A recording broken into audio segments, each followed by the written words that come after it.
You know, when I was a child, I was a Boy Scout, and one of my favorite tools was an axe. I had a small axe, and my dad had a big one, and then he even had a really big one for chopping up logs. What you have before you is a tool. I believe you're being conned. I believe what you have is an axe, and you won't be wielding it. And it will be wielded for the benefit of the big money that comes to town, and it will be wielded to destroy Fullerton. Don't be fooled. This is a trial balloon. How can we honestly put 1,000 people on that location? Another thing when I was younger is we always were looking for a good time. Fullerton's a great place to have a good time when you're young. And one of the things we never really had enough of were crash pads when we were out partying. And I can tell you right now, every one of these places can become a crash pad. And when you have a crash pad, you have lots of cars. There's not enough parking. There never will be enough parking. What we need in Fullerton are jobs. We don't need more apartments.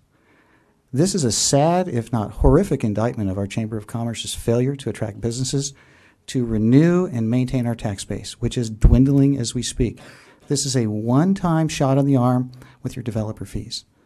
They won't last very long. This project will barely pay for the raises that the police and fire were given. The residents, how can you notify someone 300 feet away? Number one, this is a bedroom community. People are working 2 jobs. They're very busy. They don't have time to babysit all this. A 300-foot notification? Are you kidding me? That's unbelievable. 8 people showed up. I call that great participation. Really?